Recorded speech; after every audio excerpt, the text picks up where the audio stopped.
Hello and welcome to the India Energy Hour.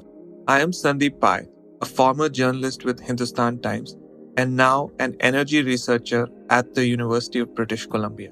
And I'm Shreya Jay, journalist with Business Standard newspaper in Delhi, writing on the energy sector. Together, we are really excited to co host a new podcast on India's energy transition, the India Energy Hour. This podcast is hosted by 101 Reporters, an innovative news agency that connects grassroots reporters and media houses to bring out untold stories. The show is produced by Tejas Dayan and Sagar of 101 Reporters.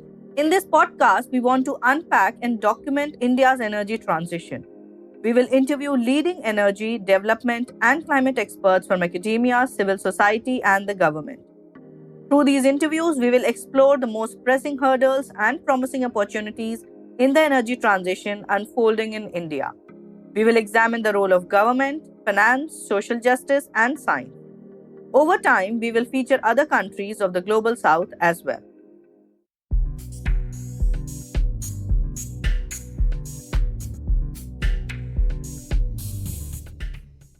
Coal provides nearly two-thirds of India's electricity, but its long term future is uncertain due to the rise of renewables. Understanding coal's future requires understanding its past.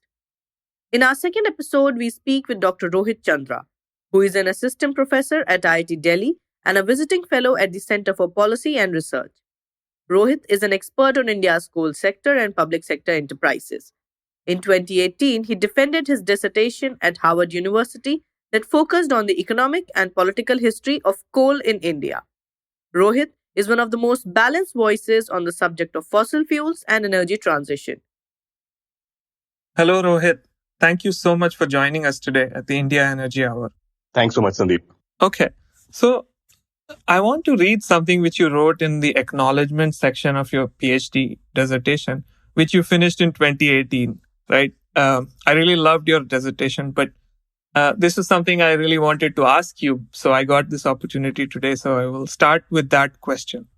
So you wrote, and this is a quote, "The seeds of this dissertation were planted in fall 2010 when I was working at Center for Policy Research in New Delhi.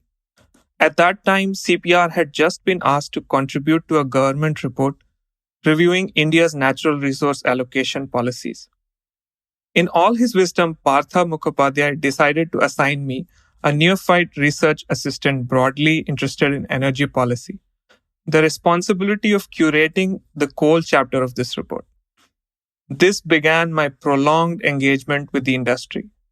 My affinity to the industry may have something to do with my Bihari roots. So tell us about what your broad interests were pre-2010. And also, like, how did those interests, sort of changed over time? And especially I'm interested in, like, how did your Bihari roots help you write this amazing dissertation and, about the political and social history of coal in India? So first of all, I have to congratulate both you and Shreya because you're probably one of the 20 people who have actually read my dissertation. So thank you very much. So prior to 2010, I was an engineering student, right? So I studied electrical engineering, was lucky enough to get a job at CPR. And at the time, I was doing a lot of generalist energy policy work. So I had taken some courses in electrical systems and thermodynamics, and then dabbled a little bit with one class in climate change and some stuff in political science.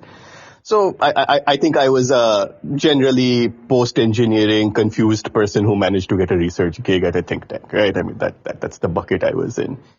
And obviously, the Center for Policy Research was a very generative place, and I was lucky enough to be around people like Partho Mukhopadhyay and Navroz Dubash, who were doing pretty cutting-edge work on energy policy and climate change in India in various ways.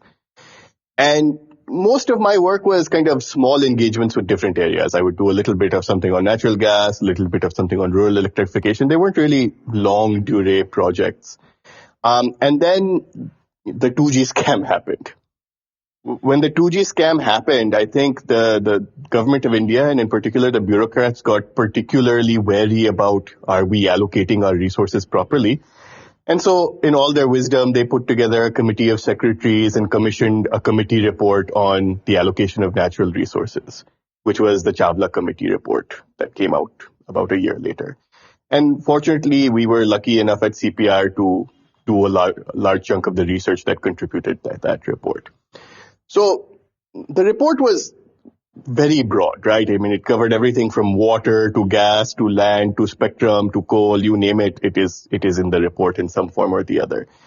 And we had all of these chapters. We kind of divided it up within the institution. And for reasons best known to Partho, he assigned me the coal chapter of this report. I did not know much about the coal industry before this, other than my aforementioned Bihari roots. But it was interesting because as a young researcher, I had the ability to send questionnaires to the Ministry of Coal, Coal India, a bunch of different institutions, get responses from all of them, and then go around and interview some of these people as well. So I think it was my first flavor of understanding kind of the Delhi institutional and policy views towards this industry. Now, I think where my Bihari roots play a role in all of this is that anyone who's grown up in Bihar or Jharkhand has heard, kind of the coal stories, the mafia stories, all of these kinds of things, right? How it fuels politics. And, kind of the ground level storytelling and mythology around coal, which existed, and then kind of the institutionalized 30,000 foot view I was getting from Delhi from this Chawla Committee research, there wasn't much in between, right? And this was, I mean, as Sandeep, you know quite well, this is still quite a thin literature in some senses. In the last decade, maybe it's developed a little bit. But other than like a few people like Kuntala Lahiri Dutt and a few other kind of labor sociologists and anthropologists, this is not really a deeply studied space except from kind of a very techno-economic lens, the kind of stuff that CMPDI and all do. And so the more I started engaging with this industry, the more I felt that like the Delhi view was kind of very myopic and short term, as policymaking often tends to be. And there wasn't a single kind of grand narrative of especially the post-70s, post-nationalization coal India. I mean, there's a lot of stuff pre-1970s, whether it's Dilip Simian, whether it's a lot of kind of the reviews of the kind of colonial and post-colonial literature, all of these kinds of things. But post-1970s, a lot of it was more trapped in kind of oral conversations or in the minds of Coal India's employees and never really put down on paper. And so my engagement really started when I was like, okay, can I fill this middle layer in some kind of productive way with research? And so I was lucky enough that, I got into a few PhD programs, and I was very clear that I wanted to work on coal and power in some way during my PhD. Initially, I was quite influenced by kind of James Robinson and Nathan Nunn, and I thought I would do some kind of cliometric work and run regressions and understand how things worked. And the more I started digging into it, the more I saw that kind of it would be richer to do it in perhaps a less quantitative and more kind of qualitative social science research, kind of mix the quantitative work and more ground level oral history, storytelling, archival work. And so my dissertation ended up being a mix of like some amount of basic data and statistics, but primarily kind of deep archival and interview work, which combined to be in that large 250-page behemoth that you read. If I may That's great. ask, was there any exposure to the coal industry, coal sector, or anyone in coal in general before your engineering days, school, college? Were you introduced to coal sector in any way? Would you have any idea about seeing mines or knowing people in the mining activity? Honestly, I think most of it was through popular media, right? It's the kind of the Kala Patthar story that I had never visited a mine. I mean, Dhanbad was something that floated in the back of my consciousness as like a place I should never go because there are problems there, right? But, and because I had family in Ranchi and all, Hazaribagh wasn't far away.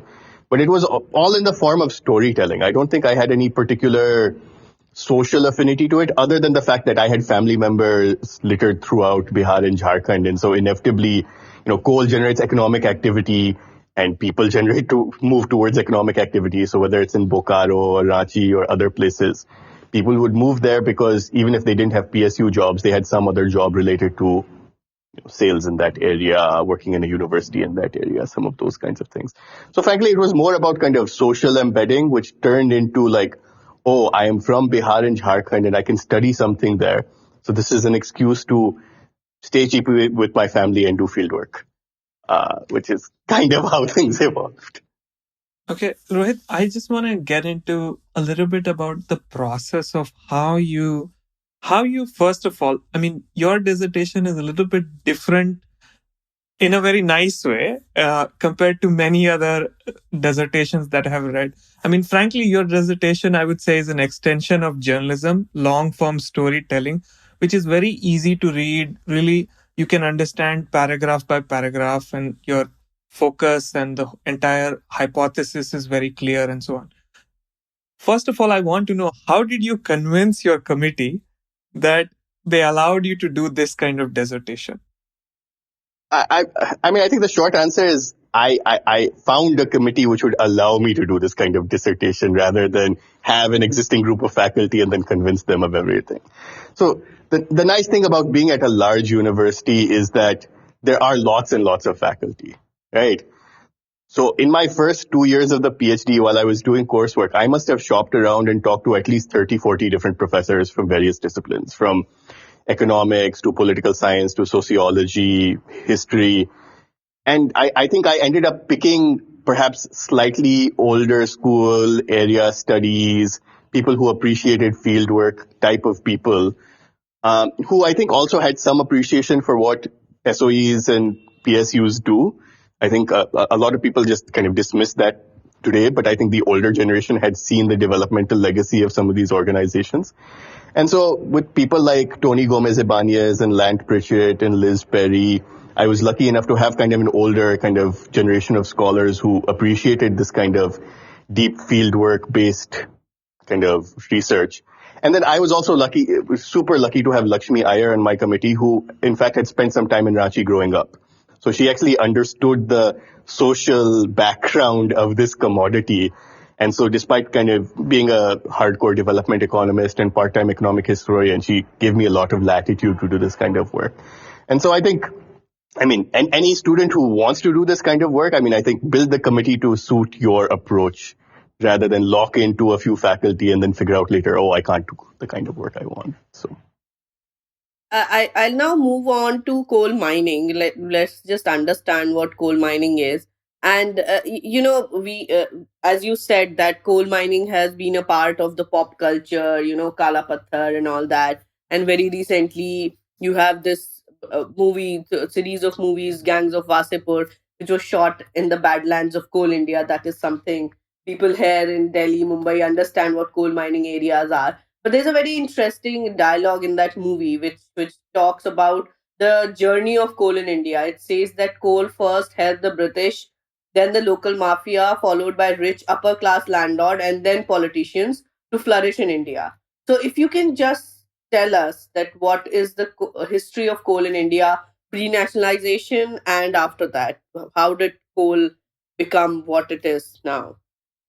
right. So, I mean, I think coal has been used in India since kind of the 1700s onwards, but kind of industrial scale mining only really started in the late 1800s onwards as the British industrial project in India started expanding, right? And part of it was driven by the fact that kind of steamships were being created and steamships needed steam coal, and Jharia had been known to have this kind of coal for a while, so it was kind of feeding the shipping industry. And part of it all was also to kind of drive local industrial demand, right? Kind of all of the stuff that was being built around Howrah, the entire managing agency complex that came up. So from the late 1800s onwards, you see kind of exponential growth in coal mining for a few decades, right? It goes from a few million tons to like 20 million tons over the course of a decade or something like that.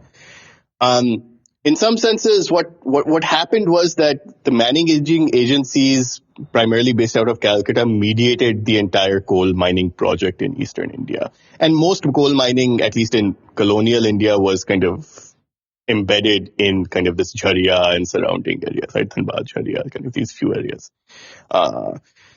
And so what you end up seeing is that about a few hundred small companies come up that are mining coal in small pockets all across eastern India. There's a few very big ones like Bird and Co., Andrew Yule, some of these managing agencies which still exist today in some kind of form. And then there's hundreds of these small companies where some zamindar who has some lease somewhere manages to get a little bit of mining done and then gets that mining lease and sells a small amount of mine to a bunch of small industries in and around kind of the West Bengal area. Um, Incidentally, a lot of coal starts moving towards Punjab during that period as well, right? So there's an entire kind of coal movement industry as Indian Railways expands, which is basically buying coal around West Bengal and Jharkhand and then moving it towards kind of Karachi, Lahore, a bunch of other places, primarily because you don't have this kind of high quality coal. And we should be clear that, I mean, the British were only interested in coking or high quality coal. Kind of the thermal coal we use in our power plants today just did not have any value as a commodity back then. Power generation changed all of that.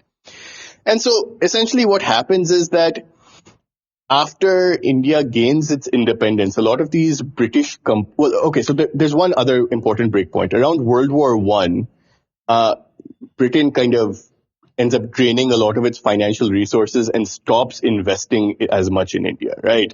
So from kind of 1914 onwards, British investment in India starts dropping. And instead, a bunch of local money lenders and traders start getting stakes in various mining companies. Omkar Goswami has a great paper on this, which you can link somewhere, but it's called Sahibs, Babus, and Banyas. But basically, it ends up transferring partial ownership towards a bunch of Punjabi and Marwari owners who end up taking over the assets of these managing agencies over the next 30, 40 years. So by the time independence comes around, the majority of mines in India are owned by kind of small businessmen who have mining leases all over eastern India, and then these kind of Bird & Co. and Andrew Yule type companies. There's also one government company which is formed, the National Coal Development Corporation, which is mining exclusively for railroads. But they don't work so much in eastern India. They kind of move more towards central India and more greenfield mines. So when independence comes around, a lot of British capital starting to exit India in various ways, and Indian owners get a big foothold in the industry. And so this is when kind of the Karamchand Thapars and some of these companies become very influential in the industry, right? These are kind of some of the largest mining companies in India at the time. And I think part of the problem is that the incentives of private owners to expand mining and what the planning complex of the government of India and the industrial policy resolutions want are quite disjointed from each other. So in some senses, the industrial policy resolutions in 1956 and all basically declare coal to be an industry which only the government can expand into, right? And so what the government of India wants is existing mining companies with their small leases should buy additional technology and invest in their existing mines, but not expand too much because expansion should be done through NCDC and other government organizations. What ends up happening is that NCDC is not able to expand production nearly as quickly, and the private guys just sit on their mines and say, we'll manage what we're doing, right? We have no interest in expanding. And so in my dissertation, I have this one graph of kind of projected coal production and what actually in the plans and what actually ends up happening. And there's a massive divergence between them.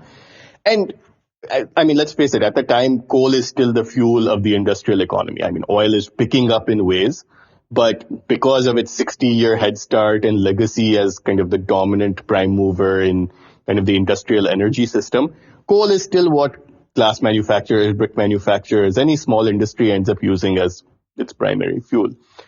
And so access to coal means your ability to run industry, right? And so this is why people like Dr. B.C. Roy and all, who were kind of early chief ministers of West Bengal, could actually plan on having an independent industrial policy of what the central government was thinking. It didn't materialize for various reasons, but, access to coal meant access to productive economic activity and being able to generate industrial output, all of these kinds of things.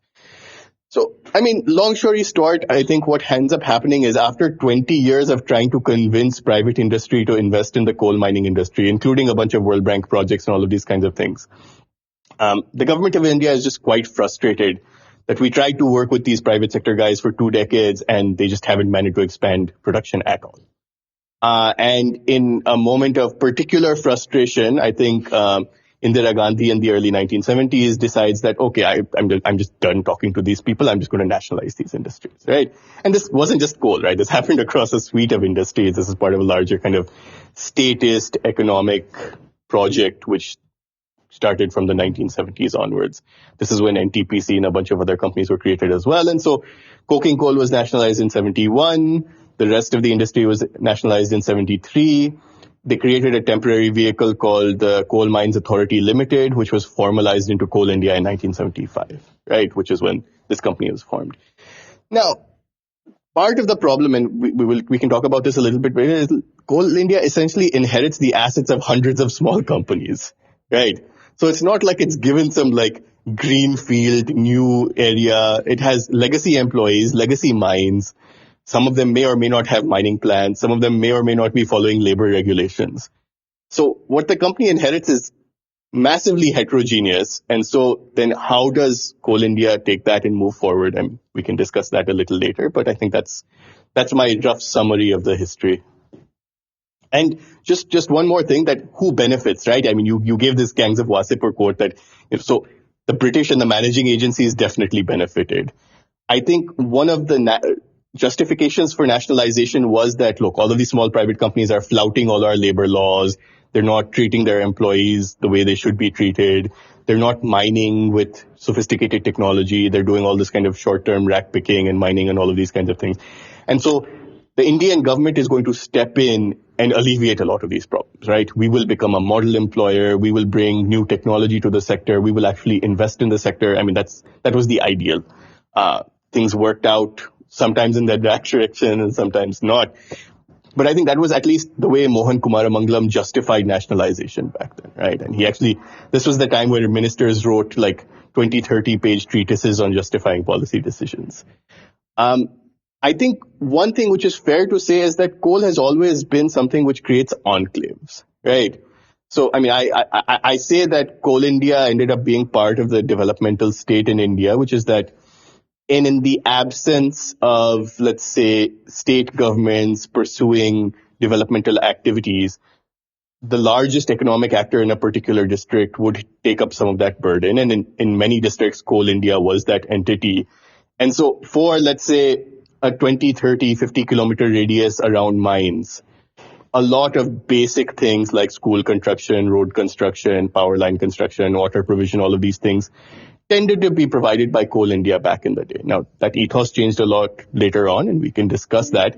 But in some senses, at least in the first 3-4 decades after independence, large PSUs as large economic actors in districts had far more responsibilities than just being a mining company or just being an oil company or all of these things. And I think Coal India played that role in a big way from the 1970s onwards, as it started consolidating resources and pumping public investment in mining districts all across eastern and central India. Yeah, I mean, that is great. I mean, I just wanted to dig a little bit like into how overnight, you have this whole section in your thesis about how overnight, it was nationalized and, a lot of employees became sort of like private miners. Employees now are suddenly waking up to become, the employees of these public sector companies. And you have this large workforce and highly politicized. You quote some Congress leaders not quote, but you talk about them like they are recruiting people. They're recommending for recruitment of people left, right, and center.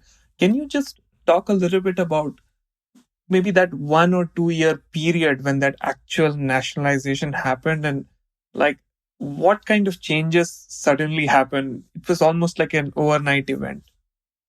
Yeah. So coking coal was not so much of a big juncture because there weren't that many coking coal mines to begin with, right? Most of it was concentrated around Jharia, Dhanbad. I mean, I think the real kicker was in 1973 when like broader coal nationalization happened. Basically, I mean, this was very well planned, right? So for every mine, one government custodian was announced. And sometimes these were officers from NCDC, sometimes these were district collectors, sometimes these were people picked up from other PSUs who would basically, like on that particular day of nationalization, go into that particular mine, look at their roles, look at their finances, look at their stock of equipment and all of these kinds of things, and basically make a record of it and say, like, okay, here's a list of things we have taken from you as a private company. We will compensate you at some point in the future. Sometimes that compensation happened. Sometimes it didn't happen. I mean, that's a larger question.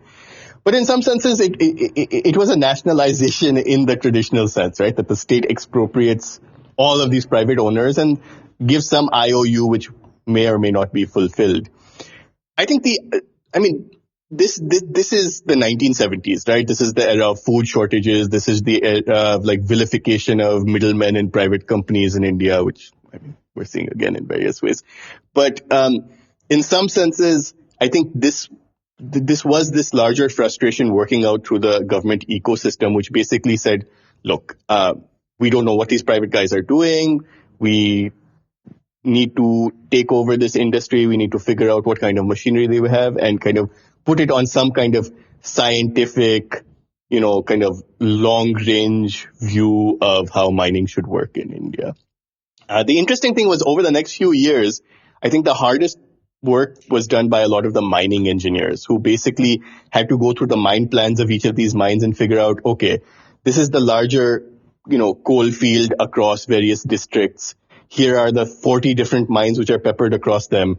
Now, how do I create a plan so that over the next 20 years, we can scientifically take advantage of this entire coal field rather than look at each of these individual mines? And sometimes it meant closing things down. Sometimes it meant merging mines. And so basically, Coal India had to build an entire administrative ecosystem on top of the existing distribution of mines. And that's how areas and everything evolved. What was left in the lurch, right? The people who were nationalized and made government employees were very happy, right? Because, their labor standards jumped disproportionately overnight. I think 6 to 7 lakh employees became government employees overnight. Now, to be honest, there was a lot of gaming of that system and who would be on the rolls or not, because being a government employee was very attractive in that day and age. It still is now, but it was even more so back then. Private owners were already, very miffed. So, there's an entire generation of Calcutta businessmen who are still cribbing about how coal nationalization basically robbed them of their life savings and surpluses and all of those kinds of things. And it's very legitimate, and many of them were not compensated appropriately. So, there is a big fairness question there. But I think it also opened up coal mining to a kind of blue skies thinking which had not existed in the first few decades after independence, because you could think big, right? You had the state exchequer financing your capital expenditure. You could think in terms of buying new equipment. This was the period where the World Bank and various other organizations were engaged in bilateral lending to try to help buy mining equipment and expand the sector and everything. And so I think it also led to a certain kind of techno-economic imagination of now we can build bigger mines. Now we don't have to just be stuck in this British-style underground mining. We can start using kind of Soviet open-cast mining methods. There was a whole bunch of things that changed during that period, which, I talk about in my dissertation. But I think it was a big break point in kind of the way the engineers in the industry thought. The other interesting thing was this is also when India started encouraging a lot of Coal India engineers to go and spend time abroad, whether it was in the UK or France or Poland or the Soviet Union, or have Soviet engineers come into India to help with kind of the planning and expansion of mines. And so I think it's also a very fertile time in terms of the exchange of technical ideas and even some amount of technology transfer with partners. As I talk about in my dissertation, the Soviet Union and Poland became some of the largest kind of intellectual partners in this project. Okay, so now, Coal India is born, and this is the largest PSU, and at that, even today, it's one of the largest PSUs and the world's largest coal mining company at present. So it's born, and it inherited this legacy of people, this unorganized mines, broken mines, and so on, and various other things.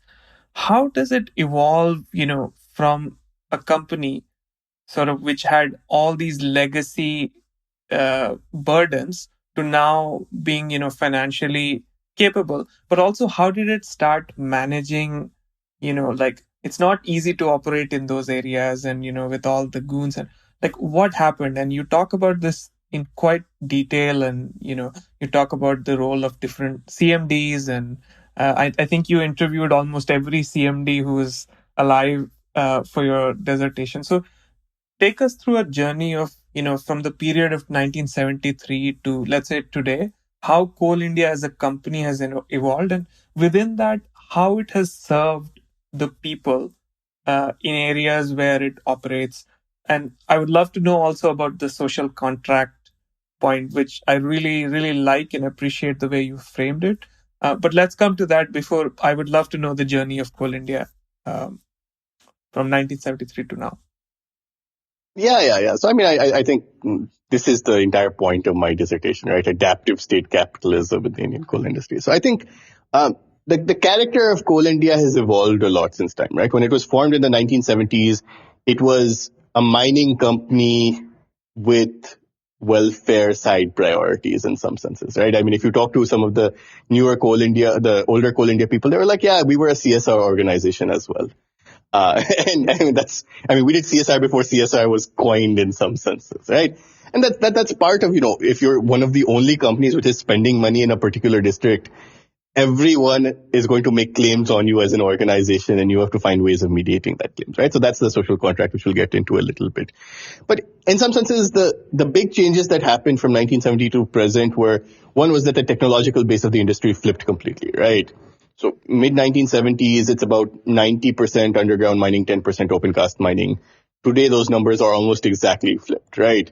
So through use of more explosives, through use of bigger shovels and dumpers, more mechanization, all kinds of progress that's made technologically. Basically, Coal India, with a huge amount of Soviet collaboration, particularly from 1970 to about 2000, completely changes the way it approaches mining.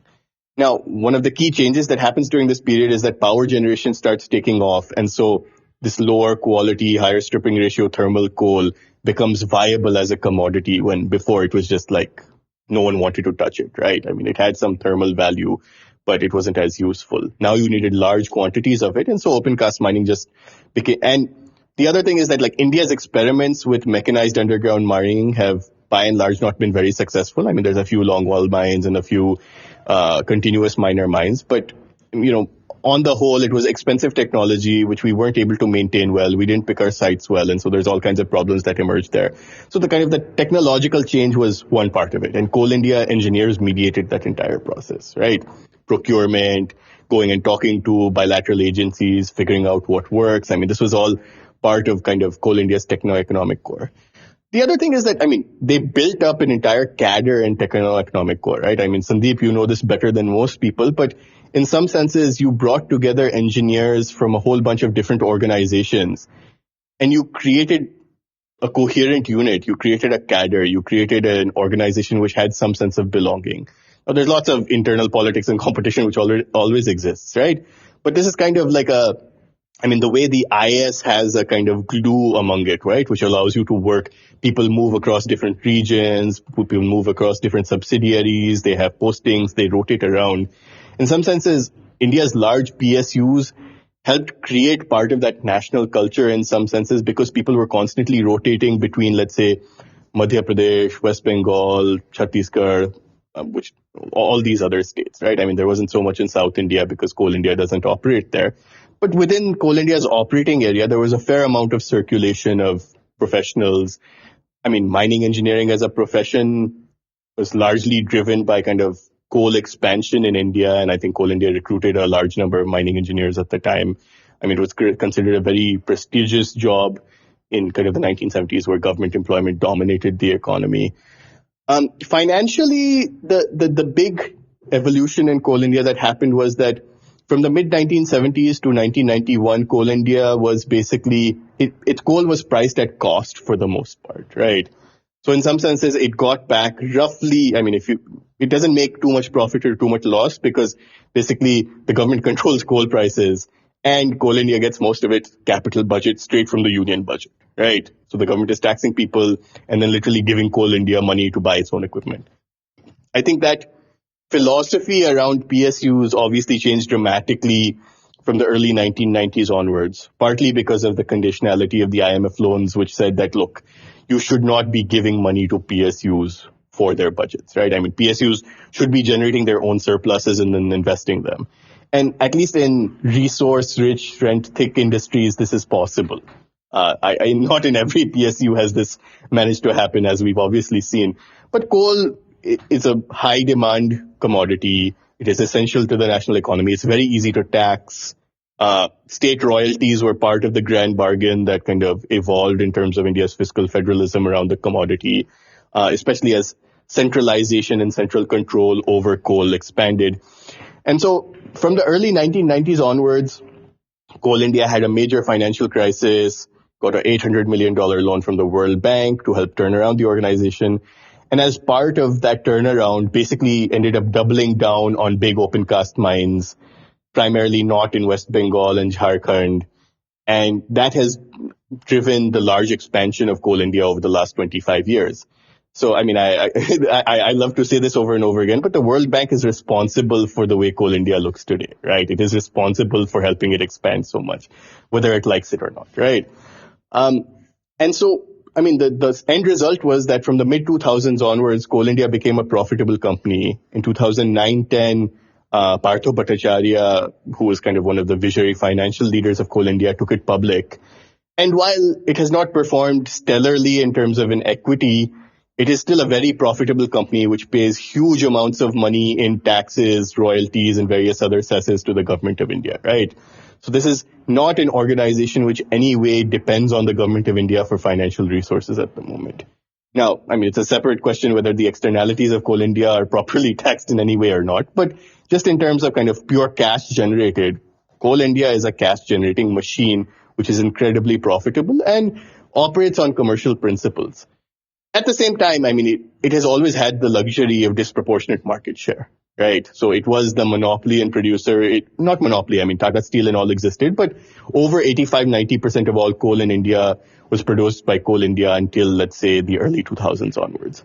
And even now, it's between kind of 70 and 80%, depending on what counts and what doesn't count as Coal India.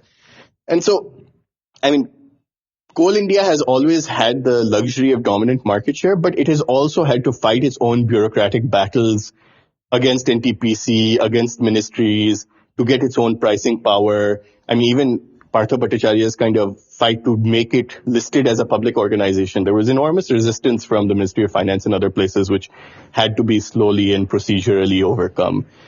And so what I would say is that kind of Coal India has not been a static organization in any view of the world, right? I mean, there is this kind of, especially right now, there is this sense of kind of public sector companies are bad, they need to be privatized, they're useless. And that may be true for some of them, right? I mean, Air India and all, I'm sure that's true. But I think Coal India does not fall nicely into that typology. If anything, I think it is a net contributor both financially and operationally to this kind of national energy and industrial project.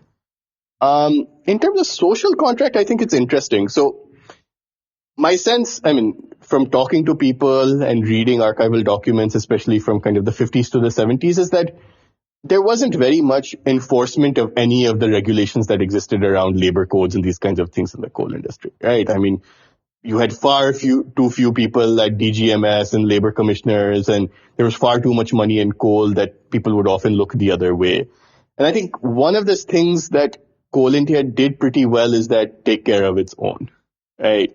So whether it's housing, whether it's good infrastructure, whether it's good schools, whether it's good hospitals, it built up, you know, if you go across Jharkhand, especially in the coal belt, some of the best hospitals, legacy hospitals, are still all built by Coal India, right? Now, ideally, I think that should not have been the case. Ideally, state governments should have been providing these kinds of resources. But in the absence of states, especially like West Bengal and Bihar, investing in their hinterlands, I think Coal India ended up developing schools, providing water, providing electricity, providing hospitals, which at least a certain subset of the population around mines could access in various ways. No, as I said, these are enclave economies, right? At best, this reaches maybe 5-7% of your district population. This is not something which everyone can access, and it's highly politically mediated and all of these things. But in the absence of anyone else, this was at least an actor which was not Vedanta, right? Which was not kind of slash and grab and ruthless in that sense. Definitely had more of a sense of social responsibility because it was part of the state. And because it was part of the state, it also had an easier time of negotiating with district collectors, of talking to IS officers in different parts of the state. And so in some senses, it could also reduce frictions in a big way. It also had direct access to the political class. I mean, there's no way of sugarcoating this. Coal theft and rents have financed politics in Eastern India for the last half century. And so, if you needed to talk to a coal mafia member, if you needed to talk to a local politician, Coal India had those lines of communication open. They had access to all of these people. And so if they needed to get something done, whether it's towards their corporate purposes or build a Durga Puja Pandal, they could get both of those done at the same time. And I think that's something we forget about what these organizations do, right? Just looking at them in purely economic terms forgets how much social capital they have in the region and how much they can get done because of that social capital. A new company that comes in, you can throw around money, but you can't get that social capital overnight. So, and political capital. If I may digress a little, we just elaborately mentioned so very well how entrenched Coal India is in terms of being such a financial cash cow for the center, and for the states is so socially and financially entrenched. I can't help but wonder and draw parallels with what you told, how Indira Gandhi was trying with the private companies back then, trying to improve ki kuch to karo, and then finally decided to nationalize it. But the same Congress party then decided to give coal mines to the private companies. It ended up in a big disaster, but it started a trend. Then the NDA government allocated coal through e-auction or whatever means. So why is this? When we understand that Coal India is such an important company, they are such a big part of your revenue stream, they have such a social responsibility as well. Why does the center thinks that they need to involve private companies in the mining when we have seen that when we have not seen many success stories? What are your thoughts on that? So to be fair, I do think there is a logic for Coal India having competition, right? I know private mining is difficult and comes with all kinds of problems and they don't have the same sense of social responsibility or contract. But at the same time, I do agree that Coal India has perhaps has rested on its laurels for a long time, right? It is not the most efficient or productive company in the world. Its wage bill did explode a lot until it started doing VRS and all of these things. And frankly, the company has had its serious problems with vigilance and corruption and all of these things, right? I don't think we should over valorize. It is not black or white. It's definitely in gray space. And so the logic, and I don't think this is necessarily kind of a Congress or NDA thing, frankly. I think this is more kind of the spirit of the times that a lot of private companies would go to Coal India and ask for coal, and Coal India would say, sorry, we can't provide it. We have our mine plans for the next 10 years. We have our production plans and you don't fit into it, so we can't give you an FSA, right?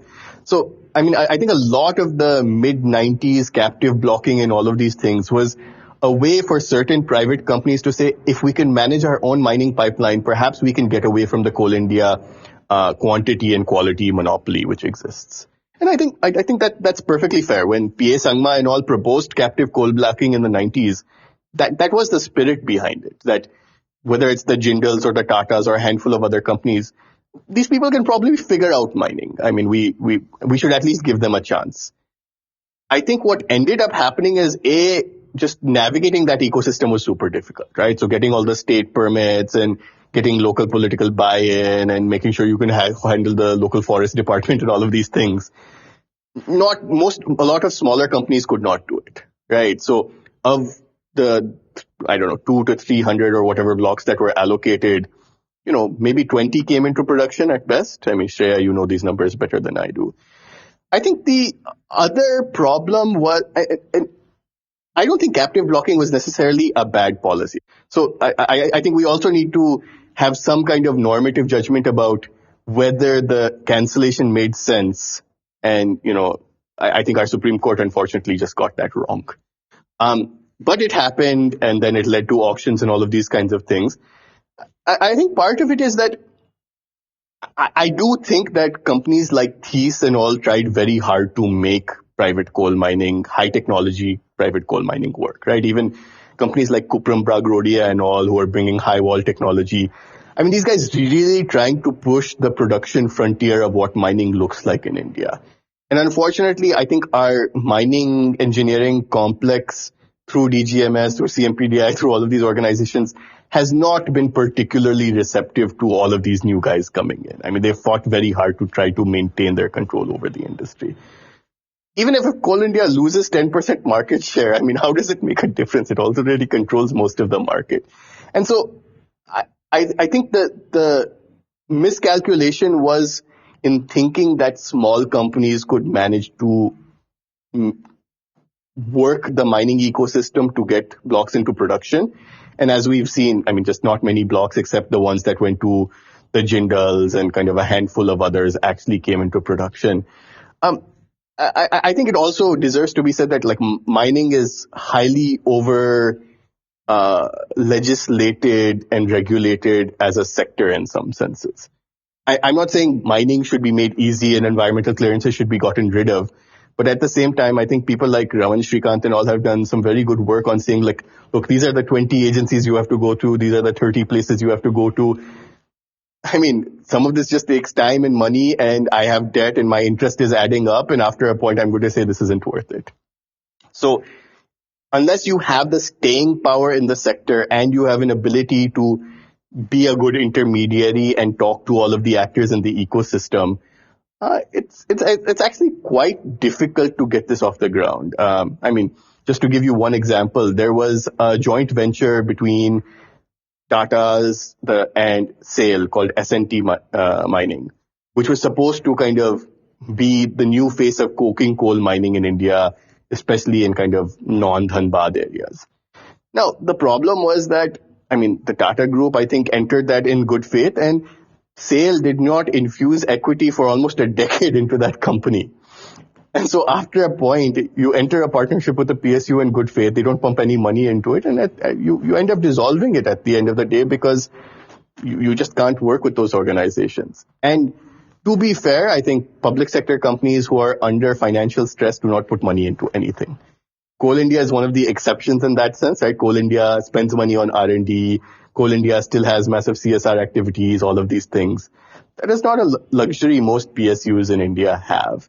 And so I think captive coal mining was an experiment which unfortunately failed. I don't think it had to. And I'm not sure commercial coal mining is necessarily going to suddenly flower and replace Coal India's monopoly, right? It'll add maybe another 5-7% over the next decade in coal production. But at this point, given the horizon, we'll talk about this a little later, but given the horizons of coal, not many people are willing to enter the sector in a meaningful way. And so I think that's where we are right now.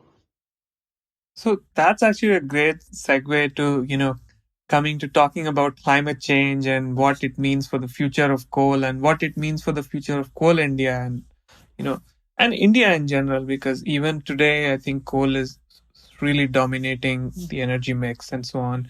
So, but before I ask you that question, like right now, everywhere you see, especially in the West, and, like I'm studying here and I can see, like people hear the word coal and they feel like this is some kind of like a devil and like just kill it tomorrow morning.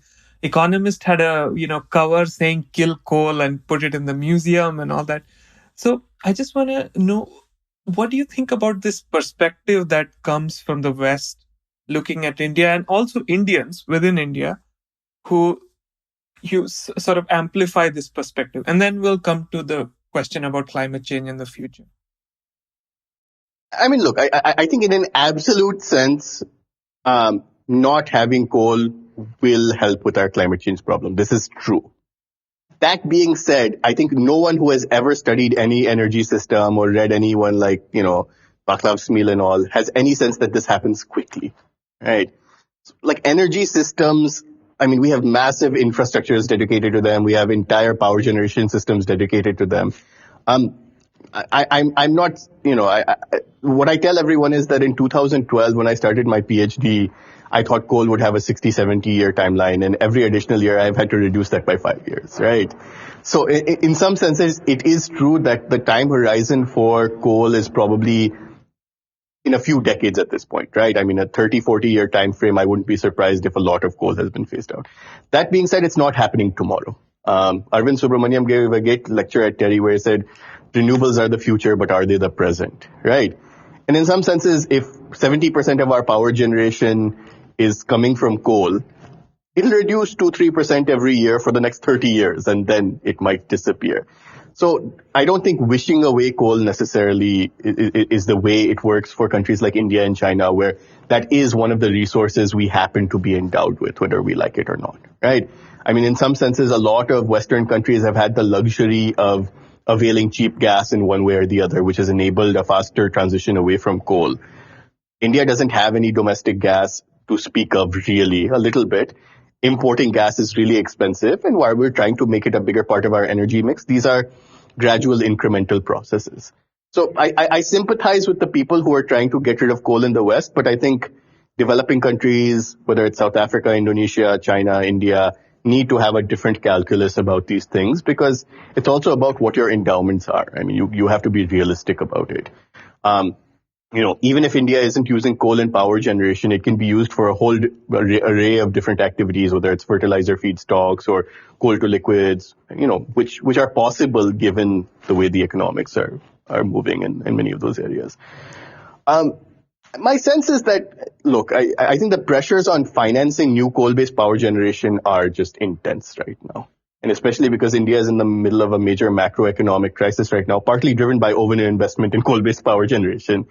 The appetite for new marginal investment in coal-based power generation will probably be restricted to a few entities like NTPC and Adani. We may not see capacity expand after the next 3-4 years at all. That being said, we have all of the legacy capacity, and even if 10-15% of it is inefficient and old and deserves to be decommissioned, the other 85% can and will run for a while. So you're going to see this interesting kind of slight increase, plateau, and decrease, but I don't think anyone has a good sense of when the plateau will happen and when the decrease will happen. And you talk to 10 different modelers and they'll have 10 different dates about it. I'm not going to make any predictions on that front.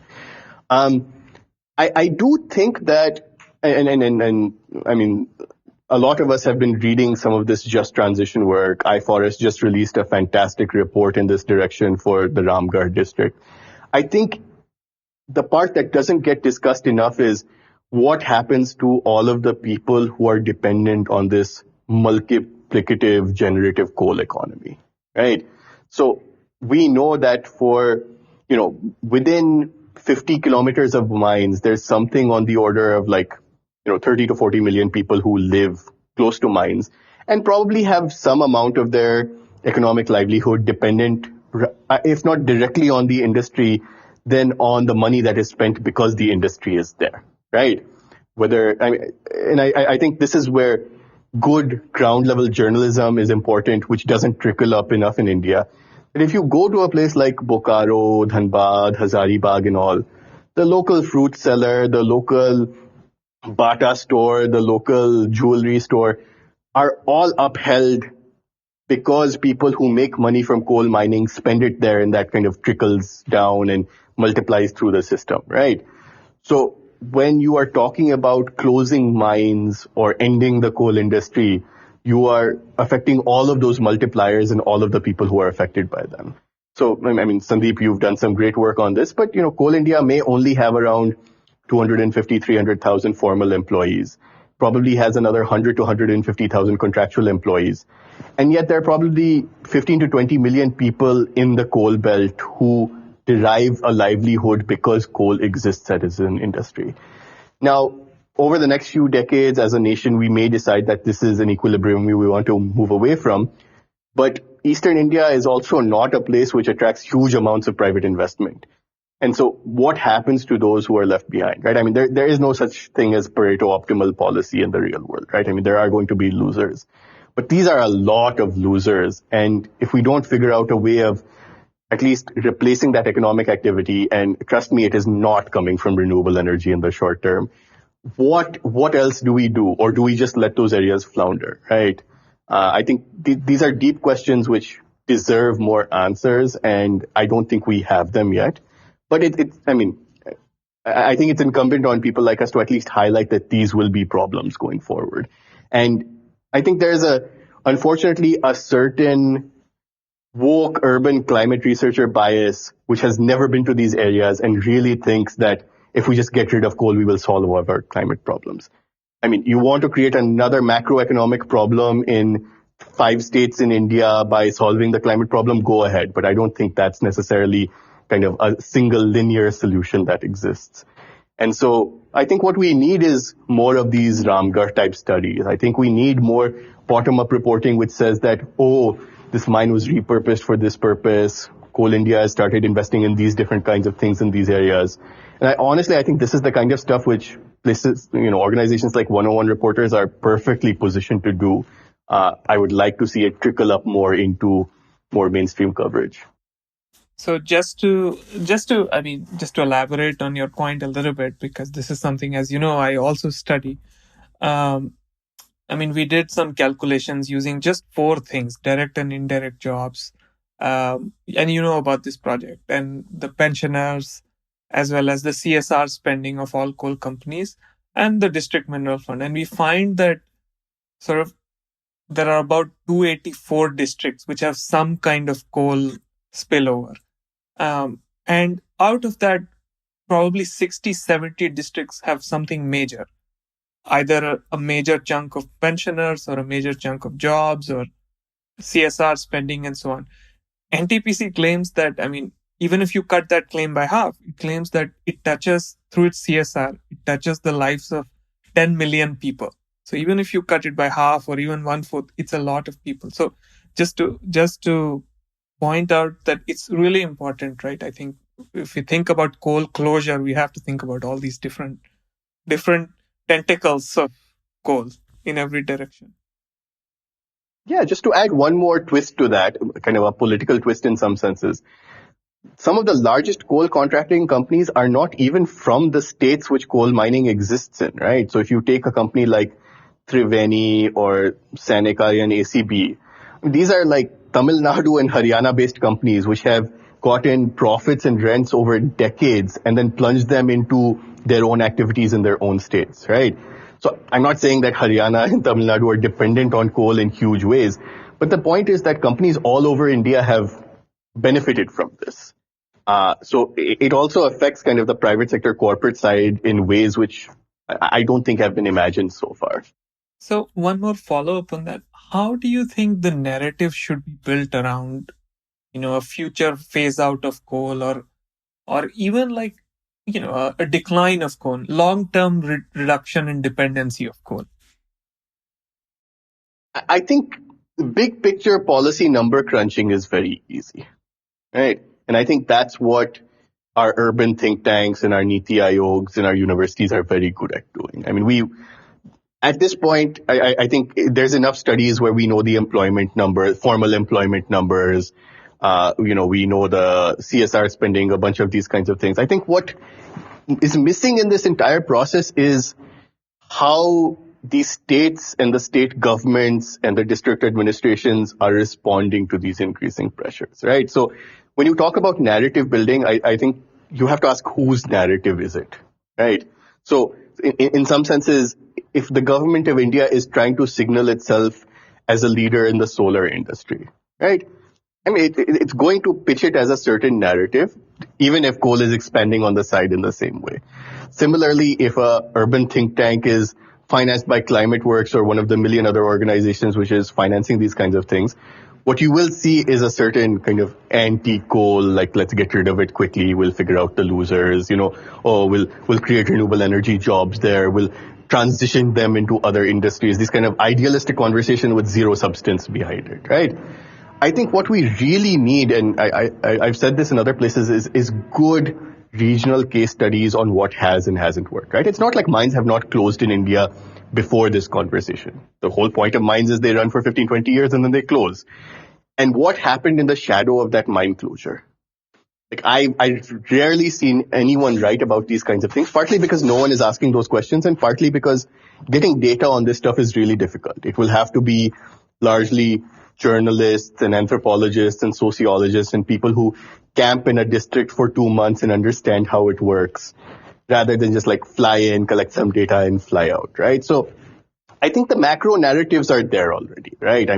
We have all our modelers who have figured out what the coal, how coal is going to go to zero. We figured out our net zero. All of our companies are announcing their net zero timelines, all of these kinds of things. That's fantastic.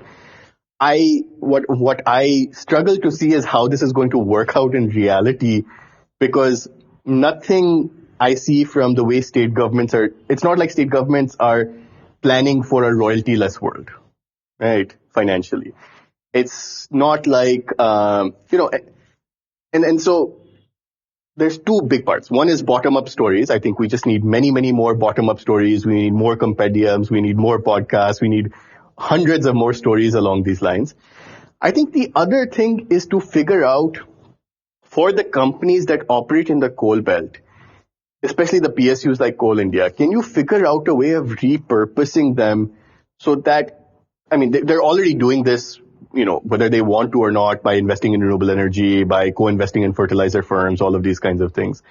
But the biggest comparative advantage that companies like Coal India and coal companies have is they know how to manage the local environment, right? So, I mean, they're very technically sound companies, but they're also socially and politically embedded companies. So can you actually use that advantage of theirs to say, okay, we'll create another vertical which it doesn't just focus on renewable energy, but focuses on SME investment or something like that, right? I have no doubt that some of our small PSUs will probably be privatized or disappear in the next 10, 20 years, right? But the Coal Indias and the NTPCs will not. Right? They are fixtures of our economic system. I think there's too many disincentives to privatize companies like that. They are very strong bureaucratic and political actors in themselves. And so just the way NTPC in the last 3-4 years has managed to create an RE vertical and become one of the biggest developers of renewable energy in India, I don't see why even Coal India and other large public sector mining companies, whether it's Singareni, Neyveli, all of these guys, cannot reinvent themselves in that image. So maybe not like a 2-3 year time frame, but in a decadal time frame, they could be diversified companies of sorts. And I think, unfortunately, given a lot of the market fundamentalism and privatization conversations that we don't extend the same imagination to our public sector companies because their P&L is bad, right? I would like to see more kind of creative thinking in that direction. And if I can get people to think that way, I think my project will be complete. Well, we have to wait for 10-15 years, then you can write another big book. Maybe this time your dissertation is done, so a book on Coal India from 2020 to 2035 or something like that.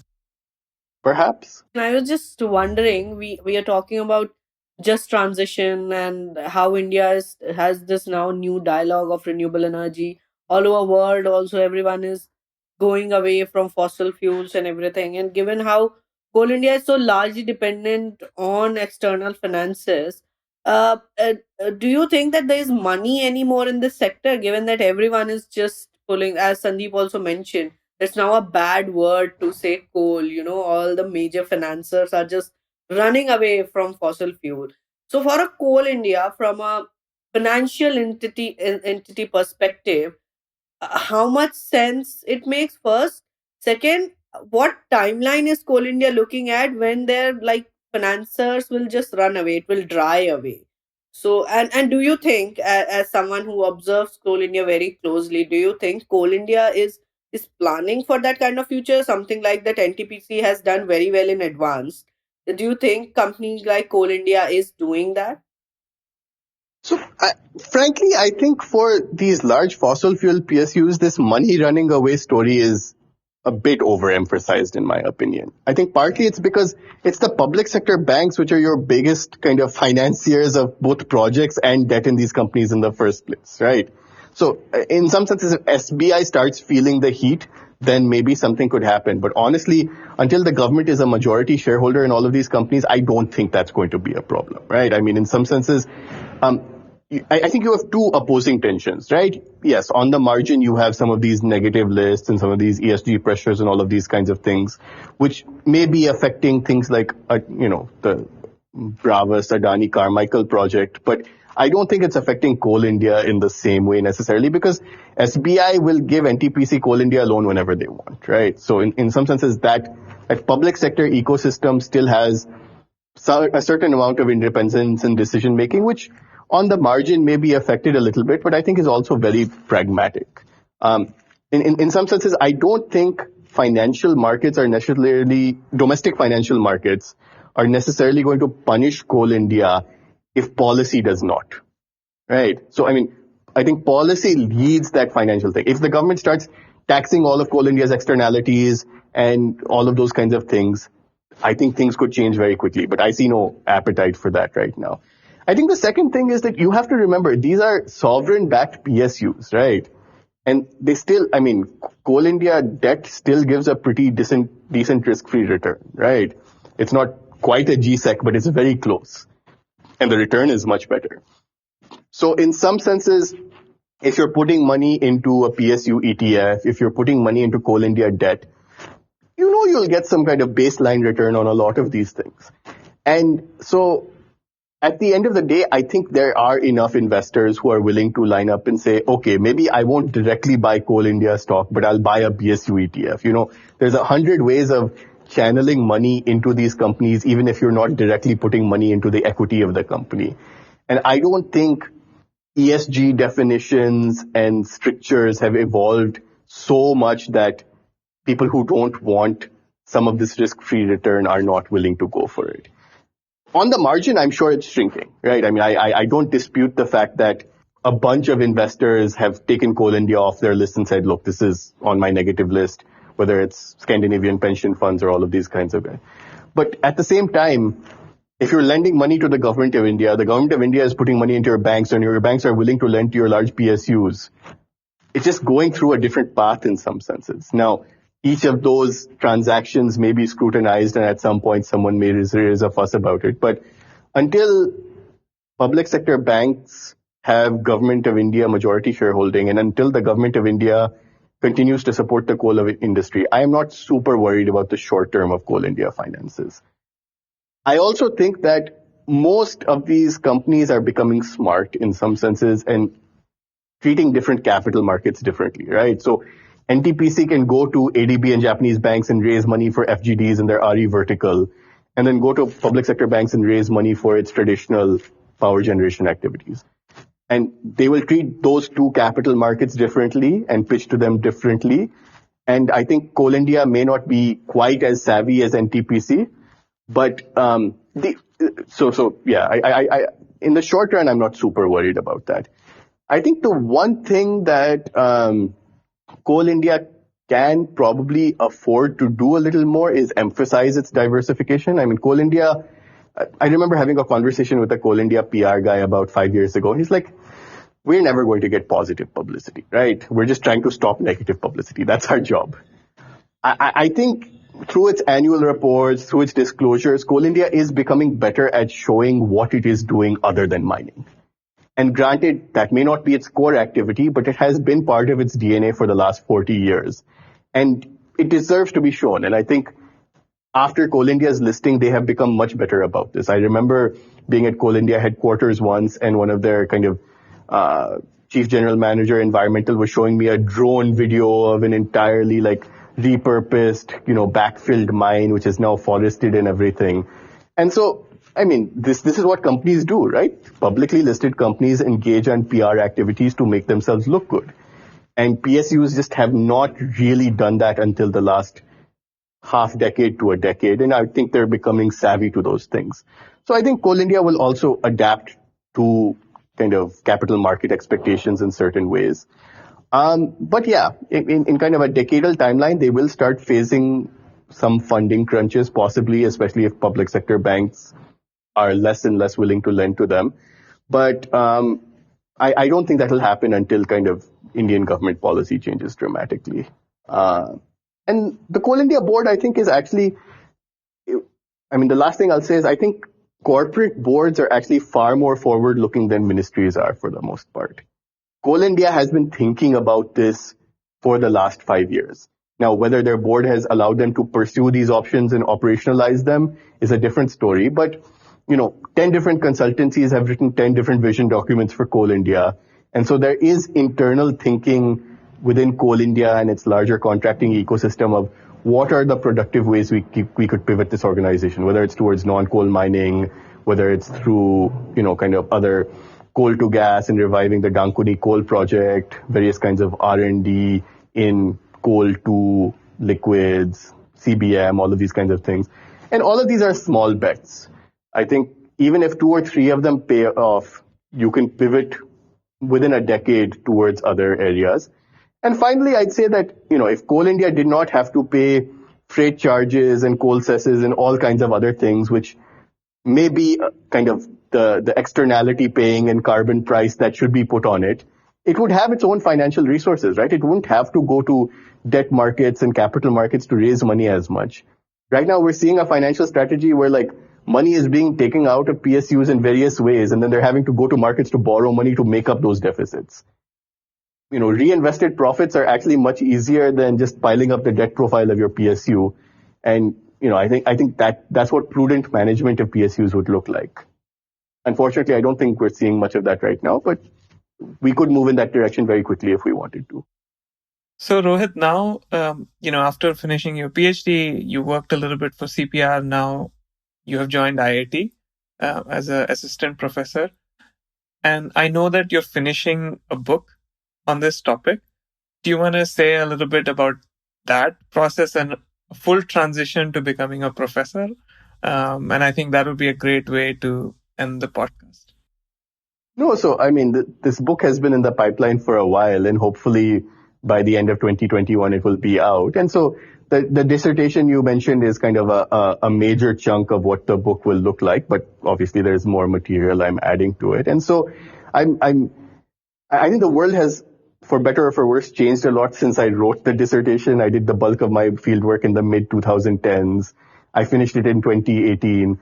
And since then, I think the national consensus around coal has moved in certain directions. And so I think with a little bit of repackaging and everything, hopefully I can get that book out by the end of 2021. At IIT Delhi, I think there's kind of three big things which I'm trying to pursue in terms of my research agenda. One is obviously this kind of just transition and future of coal work, which we've been discussing.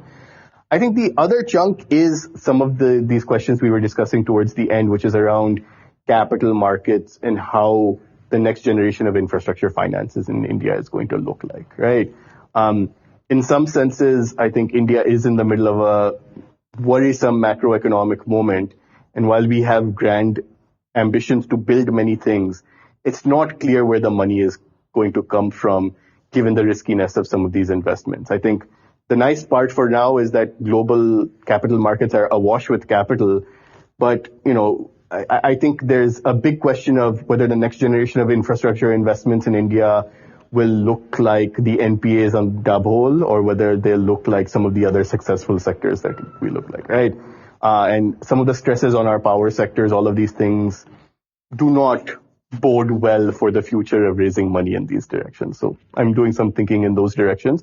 And intersecting with that is what is the future of the public sector in these areas, right?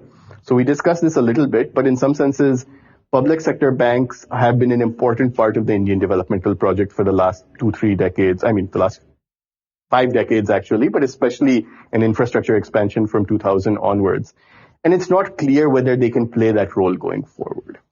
At the same time, we have all of these PSUs which have been used to raising easy money from our public sector banks.